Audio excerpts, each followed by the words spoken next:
When we heard about it, time seemed to stop. A newborn baby kidnapped from the hospital. Every minute feeling like a lifetime for his frightened family. Somebody got my baby, please, God, please, return my grandson. We were with police tracking down every lead. And there when they put someone in cuffs. Right now, the search for baby Bryce. Breaking news coverage starts right now. Live, local, late breaking. Channel 11 News starts with breaking news.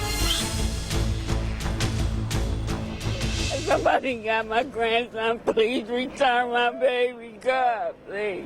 A tearful and desperate plea after a newborn baby is taken right from the hospital by a stranger wearing hospital scrubs. We've been breaking into programming all afternoon. And we are certainly hoping that our coverage will help reunite the family with missing Bryce Coleman. We have several reporters working right now to bring you all of the angles in this story.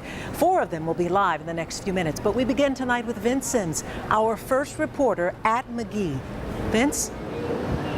Yes, we've been here live at McGee since this all went out, and when we first got here, we made it here and we saw police still swarming here to McGee Women's Hospital with their sirens and lights going as they've been searching for this missing 3-day-old little baby. Take a look. This is the picture. This is the baby they want you to see. This is the picture. I was able to talk with his grandmother, and she told me that his name is Bryce Coleman. That is the name of the little 3-day-old little baby boy. Now, police swarmed here to the hospital when this was reported. That grandmother told me a woman posing as the mother's sister came in dressed in scrubs and somehow removed the baby from the nursery as the family was preparing to be discharged today.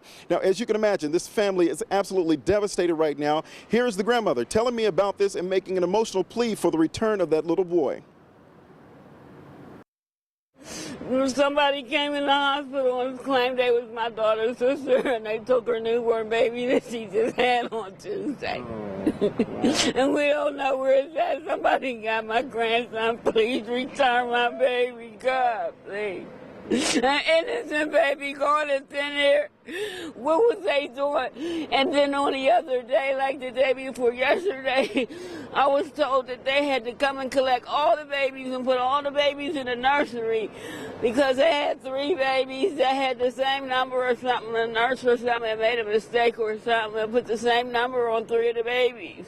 So what's really going on in here? You know what I mean? I don't know. I don't get it.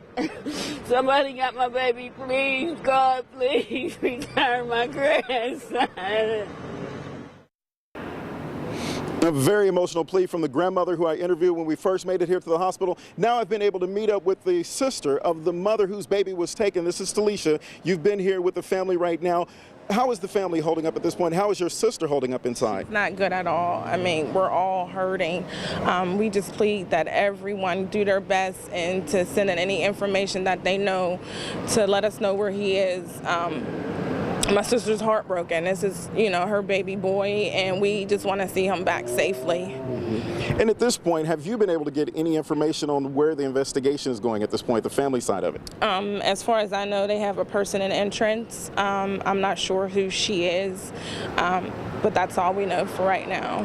And she was being able to be discharged today? They were getting ready to leave the hospital today? That's how she got away with the baby. The nurse actually cut the band off, and she was able to get away. And she was in my sister's room posing as a nurse student. She was in there 3 times. Hold on one second. Let's get a little more information, sir. Your name?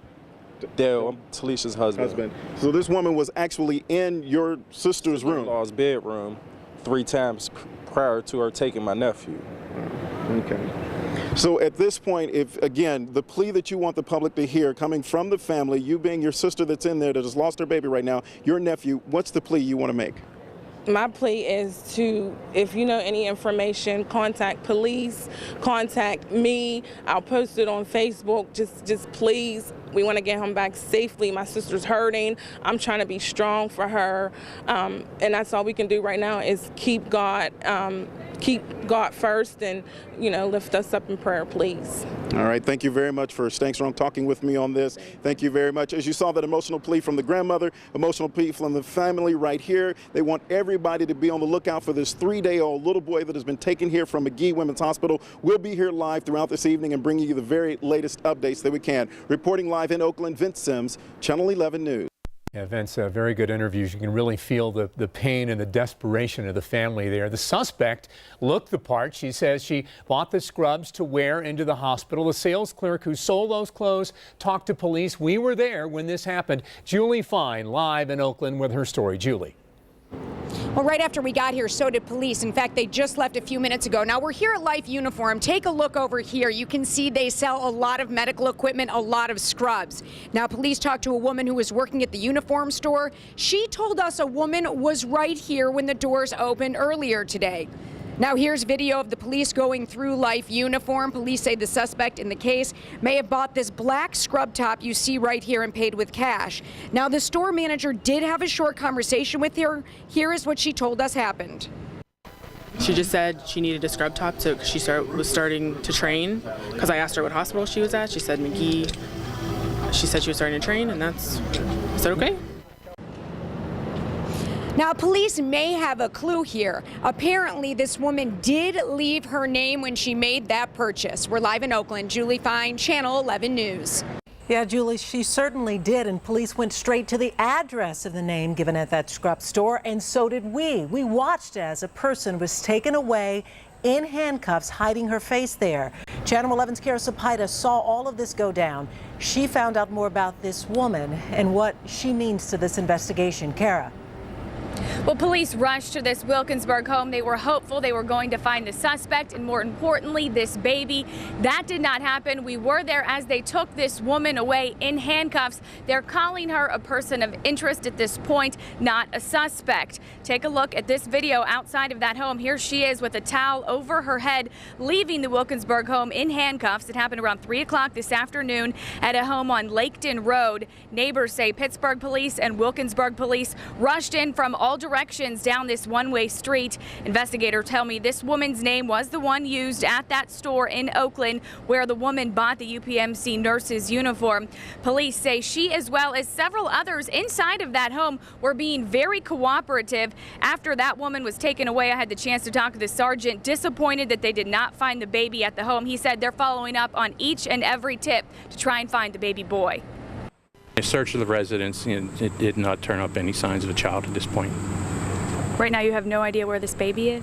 Not at this point. I should let you know that sources tell me that this woman had a strong alibi today. She was with her family. Of course, they did take her to Pittsburgh Police Headquarters for questioning. Live in Wilkinsburg, I'm Kara Sapita, Channel 11 News. Thanks, Kara. Very busy afternoon for police and for our crews tracking down every lead. Here is a timeline of the events today. First, 1:54. The first reports came in of the abduction. At 2:01 in the afternoon, we confirmed the news with police. Then at 2:13, we brought you the grandmother's tearful plea for help, which you just heard. At 2:29, we were at the Oakland uniform shop where police believe the scrubs were bought. You saw that just a moment ago. At 3:21, we were in Wilkinsburg as we saw somebody brought out in cuffs. Kara just had that, but this was not the suspect. We will stay on this story, of course, until we can give you a time for when the baby is found. And of course, there are some security measures in place to make sure that someone just doesn't walk in and steal another baby. Target 11's Rick Earl is finding out how they're supposed to work. Rick? Well, Darius, first of all, this is a very rare occurrence. It happens fewer than 10 times a year in the United States. Most hospitals, including McGee, have measures in place to protect newborns. I've learned tonight that the hospital immediately went into a code I, which indicates trouble with an infant. The hospital was immediately locked down this afternoon. Now, one of the most important security measures is the ID bracelet. Every newborn at McGee is immediately outfitted with a bracelet on the wrist and the ankle. There's a chip in the bracelet, and if that infant gets too close to any door in the hospital, the doors automatically lock down. But we've learned that the woman who kidnapped the infant cut the bracelets off. We spoke with some mothers and expectant mothers who were in the hospital when this happened, and they tell us the hospital was put in lockdown, and they had guards at every door searching people and guards in the parking lot searching every car. Actually, they have the front doors all blocked off, and they just won't let people on the second floor because I guess that's where they took the baby at or something. Sending everybody through that one door, and there's a cop at the door, and they got everything shut down with cops. So you can't get in or get out without getting your car checked. They're checking all the cars and stuff. Now, I've also learned tonight that the only hospital employees allowed to hold newborns at McGee wear a little pink stork on their ID badge, and parents are told not to let anyone hold their infant unless they have that ID badge with that pink stork. In this case, we know the kidnapper was wearing blue hospital scrubs, but we don't know if she had one of those ID badges. That is the very latest. Reporting live in the newsroom, Rick Earl, Channel 11 News. And you're probably wondering by now why no Amber Alert has been issued as of yet. Well, we checked with Pittsburgh police in the last 5 minutes, and they tell us they are working with state police to get that Amber Alert going, but it just hasn't happened yet. We want to give you another look at Bryce Coleman. You can count on us to bring you updates on him until he's found. And you should know we broke this big story on Facebook and on Twitter and on the web. And we updated it every second during the day. You can continue to follow the latest details through our social media sites. We'll give you up to the second information no matter where you are. In a busy afternoon of breaking news continues. Shots fired during a robbery in Wilkinsburg. We rushed to Singer Place just after 4 this afternoon. Saw officers with canines searching for suspects. No word on whether anyone was hurt there. We'll bring you breaking news whenever and wherever it happens. This story we broke on the web, a purse snatching spree in the South Hills. Renee Kaminsky got a hold of surveillance video, discovered a connection between the suspects. Renee. David, this is a first. Police here in Scott Township say a family and one of their friends stalking customers here at the Walmart in Scott Township and the one over in North Fayette for their purses. I got a hold of the surveillance video of this family in action. He's pacing her, waiting for his opportunity. No matter how many times North Fayette police showed it to me, watching this man follow this unsuspecting Walmart shopper into the parking lot, waiting for the right moment to grab her purse, was creepy. She has it on her forearm, and then he grabs it. And then he pulls her across the parking lot and throws her down.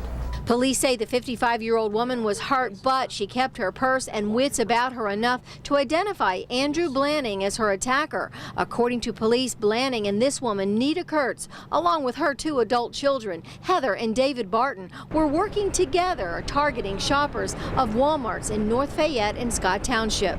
Oh, here he is.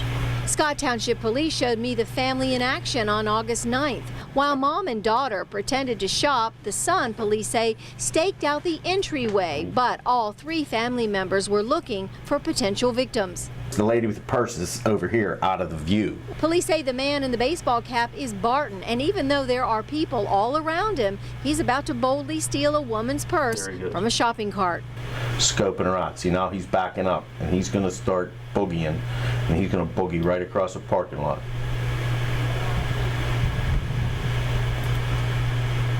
He's getting ready, and there he goes. And police say before they got caught and were arrested, they did use this victim's credit cards to buy an iPod, an iPad, and McDonald's. Reporting live tonight in Scott Township, I'm Renee Kaminsky, Channel 11 News. Well, we're glad you're with us this evening, and we're just getting started, too. And, of course, we're staying focused on the search for baby Bryce Coleman. He's been missing for a few hours now. We're talking to family, to police. We are trying to get the word out the best we can. Keep it right here for the latest developments as they happen. And weather-wise, summer is back. Good evening, everyone. Let me show you the latest temperatures. 83 now at Pittsburgh International Airport. I'm putting together the most recent data showing a forecast warm-up for the weekend. I'll take you hour by hour coming up. Melvin Knight is being sentenced for the torture death of a mentally challenged woman after a key witness describes what he believes was the fatal blow. He talked to our Courtney Brennan. Courtney? Darius, today we heard very detailed, very technical testimony from Dr. Cyril Wecht. And you might be asking yourself, is it really necessary to hear all these details? Because the defendant, Melvin Knight, already pleaded guilty to killing Jennifer Doherty. But the answer is that yes, it is important, because if this case should ever come up on appeal, the prosecution needs to show that it entered every detail, every bit of evidence into the record.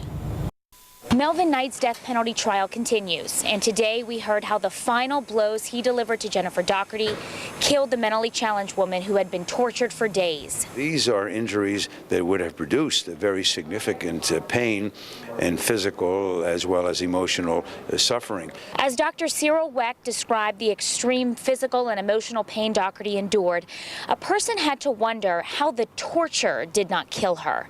After all, Doherty was beaten with a towel rack, force-fed concoctions of bleach and human waste, and kicked and punched. But even though the 30-year-old woman was bruised and beaten, Dr. Wecht told the jury the 7 stab wounds to her chest killed her. I think she would have remained conscious for no more than 1 to 2 minutes after infliction of the stab wounds of the chest. Knight admitted that he was the one holding the knife. After Wecht's damning testimony, Knight's attorneys tried to gain ground during the cross-examination of Knight's ex-girlfriend, Amber Meidinger. The defense grilled Meidinger on the fact that her stories have changed from when she first talked to police to her current testimony. The defense also questioned her memory and brought up the fact that she, too, suffers from depression and a bipolar diagnosis. And when Amber Meidinger got off the stand today, she was crying, and as she left the courtroom, she stopped right in front of Jennifer Doherty's parents, and she said to them, "I'm sorry, I'm just so sorry." Another development in court today, one juror was dismissed from this case and replaced. This is the same juror who went to the judge earlier this week and said that he accidentally overheard someone talking about the case out in the public area. A reason for his dismissal, however, was not given. Reporting live at the Westmoreland County Courthouse tonight, I'm Courtney Brennan, Channel 11 News. And West Nile worries spreading across the country. Local health leaders are taking action. This is video from mosquito spray last week. The health department will spray Pittsburgh's Bloomfield neighborhood tonight from 8 till 11. More than 100 mosquito samples have tested positive for West Nile and the county. No human cases, though, have been reported so far. Meantime, sprays are taking place across the country to combat what is on track to be the worst outbreak of West Nile in U.S. history. More than 1,100 cases have been reported across 38 states. 41 people have died. Almost half those cases are in Texas, where the death toll stands at 28. Your severe weather Team 11 forecast in high definition. Boy, hard to beat a day like today. Plenty of sunshine, temperatures right about where they should be, and the humidity down in the comfortable range. So good afternoon, everyone. I hope you had a chance to soak up some of the sunshine. Wanted to start with this satellite shot, which is basically cloud-free. Take a look across the western half of Pennsylvania, stretching all the way into parts of West Virginia. Plenty of green, clear real estate there poking through, and that's a sign of cloud-free skies. So lots of sunshine is what we're tracking. It will be more like summer. You know, the past week or two, I was looking over some of the data from 2 weeks ago. We've been in the upper 70s to low 80s, which is comfortable, but we haven't had those spikes in the mid 80s. We're headed back to that as we wrap up tomorrow and head into the weekend. There'll be an isolated shower possible, but really the setup of this next system is going to be more to our east, and I'll pinpoint that on Storm Tracker coming up. Right now, picture perfect. Blue sky, a couple of white clouds at times, 83 the temperature. Southwesterly wind is on the light side, so that will play into some patchy fog again tomorrow morning. As was the case this morning, it won't be widespread, but there could be a couple of pockets of fog. 57 at 7 a.m., 81 by noon. And here we go with the warm-up, 86 degrees by 5 o'clock tomorrow afternoon. Sunny and warm, and I'll tell you that it will be slightly more humid. Not unbearable, not oppressive, but it will be a little more humid tomorrow, feeling more like summer. Speaking of which, high pressure is the driving influence. That south wind coming around it will eventually warm the temps back into the mid-80s. During the day tomorrow and again on Saturday and part of the day Sunday too. In fact, let me show you the temperature forecast hour by hour, county by county. You can see the tick upwards for Greensburg coming back in 86, 87 degrees by 5 o'clock tomorrow. Jeanette, Irwin, Trafford, you'll be that warm. 86 around Morgantown, Washington, Cannonsburg. You're also going to warm up as well. And there'll be sunshine. A few clouds early at 7 a.m. Here's Storm Tracker, your clock. By noon, just an isolated shower chance well east of Pittsburgh into the ridges. And by tomorrow night, that isolated shower chance winds down, and we're setting up a good-looking Saturday, too. Here's your forecast for the evening tonight. Be on the lookout for the patchy fog. Otherwise, windows open. 57, clear and cool. High temperature tomorrow back to 86, mostly sunny, continued warm. 5-day forecast from Severe Weather Team 11. Saturday's high temperature 86. A sweet-looking Sunday, too. In the week on Sunday at 85, partly sunny skies. Breaking news.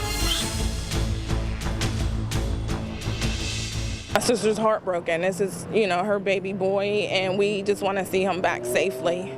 They certainly do. A family's joy shattered. Their newborn was taken right out of McGee Hospital today.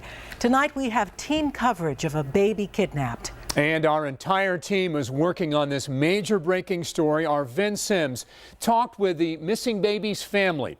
Julie Fine interviewed a woman who came face to face with a suspect just hours before the crime. Rick Earl is following security. How does someone walk out of a hospital with a baby?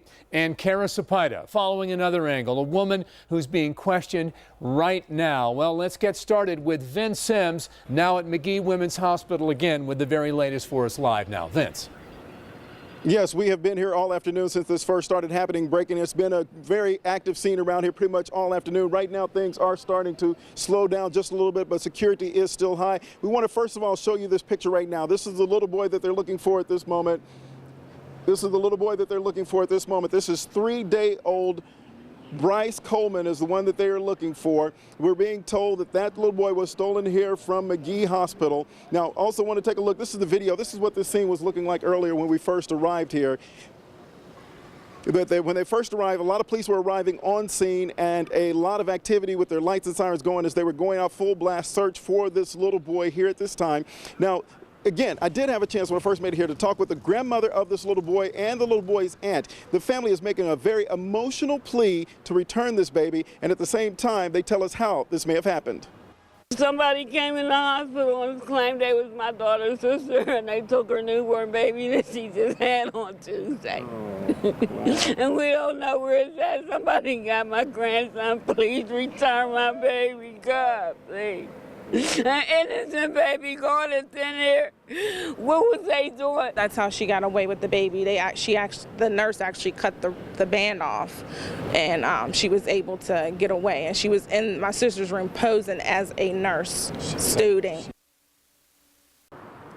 So again, a very emotional plea for that family, hoping for a very positive outcome with this situation right now. We are here at the hospital, and I was hearing from a security guard there some information that may be coming in. I've got to confirm some things right now. We will have an update for you coming your way in just a little bit on some possible information regarding that little baby. Very latest details here at McGee Hospital in Oakland. Vince Sims, Channel 11 News. And our team coverage continues for you right now with Julie Fine tracking the clues police are hoping will lead them to baby Bryce. She joins us live now with more. Julie.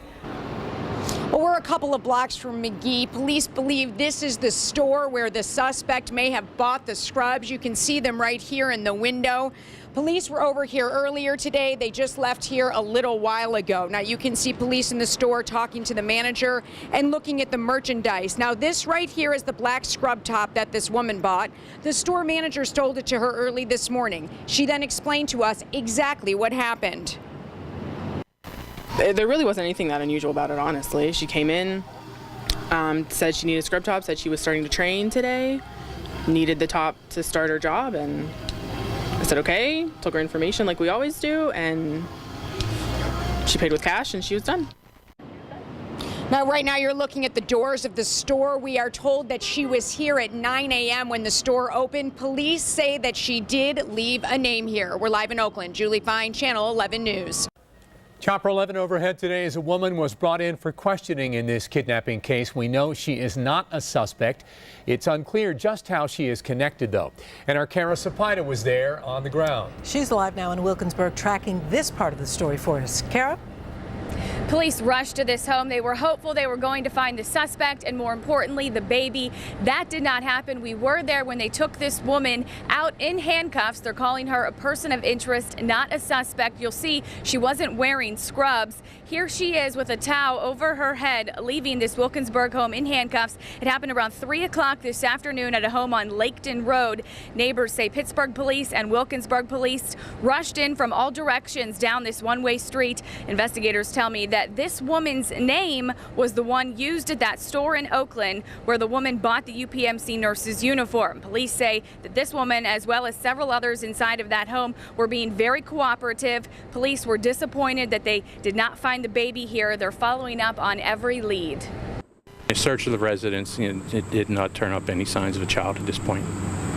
Right now you have no idea where this baby is? Not at this point. Sources tell me that that woman has a strong alibi. She was with her family all day. They did take her to Pittsburgh Police Headquarters for questioning. I wanted to say that people here in Wilkinsburg keep coming up to our live truck asking us if the baby has been found. Word traveling extremely fast. People here praying the baby is returned to his mother. Live in Wilkinsburg, Kara Sapaida, Channel 11 News.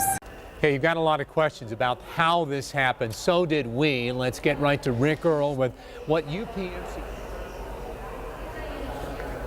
Yeah, David, we just got a timeline from UPMC on how all of this went down and when exactly they called police. Now, UPMC says at 12:34, the baby's security bracelet was cut by a nurse and the family was ready to go. The family says another nurse came in claiming to need one more exam and took the child. At 1:15, Dad told the staff the baby was missing. UPMC tells us they searched themselves first and called in police at 1:44. That's when people inside the hospital found out too. Actually, they have the front doors all blocked off, and they just won't let people on the second floor because I guess that's where they took the baby at or something. Sending everybody through that one door, and there's a cop at the door, and they got everything shut down with cops, so you can't get in or get out without getting your car checked. They're checking all the cars and stuff. Now, we are just getting some breaking news in on this story. We understand that the baby, the infant, has been found alive and well downtown on 4th Avenue. Police are telling us that they also have the woman, a suspect, in custody. Again, the baby found just minutes ago downtown, alive and well on 4th Avenue, and police also have a suspect in custody. That's the very latest information we're getting from the assignment desk. Again, the baby has been found safe and sound downtown. Darius, David. All right, Rick, we do understand that. And if you can stay with us for a little while, Rick, we know you're just getting this information in. 4th Avenue, do we know if this is in a car, in a house? I mean, was someone with the baby? What's the detail? We had heard some initial reports that there might have been someone walking the baby in a stroller. That's unconfirmed at this point, but that is the initial information that came in here to the assignment desk, was there may have been a woman walking the infant in a stroller, and that's when she was spotted, and then police moved in and discovered that this was indeed missing baby Bryce.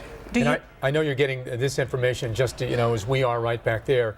Was anybody taken into custody with the child? I mean, they found the child, but the woman you mentioned, anybody, arrested or taken into custody by police? We understand that police do have the suspect, the woman who took this baby from McGee Hospital, in custody at this hour, right now in custody. Apparently the woman was taken in custody with the baby on 4th Avenue downtown just minutes ago. All right, that is a live picture from Chopper 11 there of the ambulance with baby Bryce inside, heading back to the hospital. The baby just a few minutes ago found on 4th Avenue downtown. So that is the good news of this story. The baby abducted, Darius, just a few hours ago at McGee Women's Hospital. And this certainly couldn't have ended in a better way in that the baby has been found and a suspect also arrested. Rick has been following this story for us. He joins us live in the newsroom with some more details that he's been working on. Rick. Yeah, Darius, this is a great ending to this story. We are now looking at live pictures of that ambulance pulling into McGee Hospital right there with the baby Bryce Coleman, the 2-day-old baby that was kidnapped from McGee Hospital earlier this afternoon. That baby was found just a short time ago, alive and well, safe and sound on 4th Avenue downtown. We also understand from Pittsburgh police that a female suspect, has been taken into custody. That suspect will be taken over to Major Crimes Headquarters downtown. downtown. The woman apparently was walking the baby in a stroller downtown when police spotted the woman. We're not sure if a tip came in and that led police there, but police moved in and found the baby and the woman there. The woman was taken into custody, the baby taken to McGee Hospital by that ambulance right now to be checked out, but we're told that the baby is safe and sound and is doing very well. We tracked the kidnapping story from the very beginning today. And even though baby Bryce Coleman is safe, there's still a lot of questions tonight, like, you know, how did this happen? How did they beat the security system? And obviously, how's he doing and how is his family doing? We are at the hospital where Bryce is being checked out right now, and we're also catching up with the family. Getting a look at a suspect there. She just was brought in to Pittsburgh Police Headquarters. This is new video now. We'll find out more about her tonight. Be sure to check in with WPXI.com and with us on Facebook and Twitter and 11 at 11 on TV on WPXI tonight. So, Darius, just great for a change to have a good result to a story like this. The baby is found. Thank goodness. And as rare as these cases are where babies, newborns are taken out of hospitals, this is, of course, a great story to tell tonight that baby Bryce was found just, within the last half hour ago. So this is wonderful news for his family. The woman there being interviewed, I can't wait to hear what she has to say. And as you mentioned, Darius, just learn more about this story. Such a sad few hours for the family, desperation, but thank goodness the baby's found. Yeah, stay with us. We're going to have more for you tonight at 10 and 11 o'clock. We'll see you then. Good night.